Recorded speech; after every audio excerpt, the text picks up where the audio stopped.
Salut messieurs, salut mesdames, je fais un petit tuto vite fait. Je suis sur une 55 tonnes Liebherr et celle-là elle a une particularité, c'est qu'on pousse le télescope avec le joystick de droite. D'habitude on le fait avec celui de gauche, mais comme celle-là elle a un double treuil, eh ben, sur celle-là c'est le joystick de droite et il y a ici le bouton pour basculer, matage, dématage et télescopique. Donc j'ai un problème sur celle-là, c'est que j'ai les deux derniers éléments qui ne se verrouillent pas. Donc là j'ai commencé à choper le quatrième et le dernier. Et je vérifie que mon moufle ne touche pas là-haut, donc je descends du treuil un petit peu en même temps. Parce que là on peut descendre du treuil, vous voyez, on pousse un peu vers le bas, on descend un peu de treuil. J'ai de la marge, je peux en profiter. Et quand elle va arriver en haut, eh ben en automatique elle marche pas.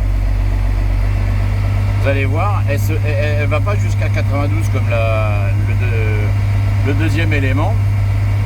Et donc il faut passer en manuel. Et je vais vous montrer comment on fait. C'est tout simple, il faut juste le savoir. Et pour refermer les deux éléments, ben, je suis pareil, je suis obligé de repousser un peu manuellement. Et après, il se referme normalement à la descente. Vous voyez, là, elle va se bloquer à 90 et elle monte plus. Et là, vous voyez, le carré noir, il se met pas. Alors, il y en a qui vont me dire, ouais, il faut attendre et tout. J'ai attendu des fois 3 minutes, il n'y avait rien qui se passait. Donc là, ce que vous faites, vous passez en manuel, vous appuyez sur F1.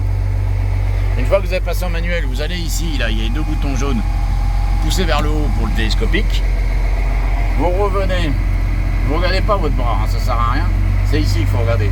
Dès que vous voyez que ça dépassait les 92, vous arrêtez.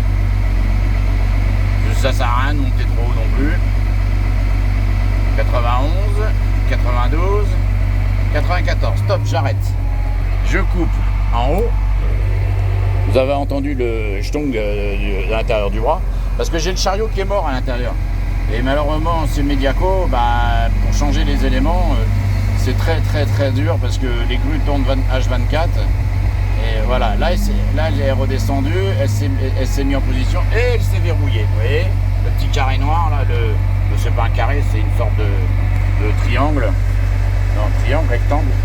Je les confonds toutes les deux, moi. Triangle, rectangle, ouais, c'est un rectangle. Voilà, il s'est mis. Donc maintenant, je vérifie que tout est bien verrouillé. Voilà, vous voyez les petites flèches noires, là, ça me dit que c'est bien verrouillé. Tac, je repasse sur le CEC normal et j'ai tout sorti et je suis apte à travailler. Voilà, le tuto est fini. Ciao, ciao, ciao. Donc je vous répète, hein, manuel F1, et après on pousse ici vers le haut, surtout pas vers le bas, parce que ça c'est le verrouillage. On pousse vers le haut et après une fois que vous avez fini de pousser le pourcentage nécessaire, soit pour déplier, soit pour replier, vous le remettez à 0 et après vous repassez en automatique. Bah, en tout cas pour celle-là, ça se passe comme ça. Voilà, ça peut peut-être vous des fois, si vous êtes coincé ou quoi que ce soit, vous sauver la mise. J'ai mon doigt qui est dans la caméra, chouette. Ah ouais tiens, la main grue elle bipait tout le temps. Et en fin de compte j'ai touché ça par inadvertance et ça l'a fait faire bip bip. Pourtant il était bien en position N, mais non. Il a fallu que je touche. Voilà, donc là je repasse.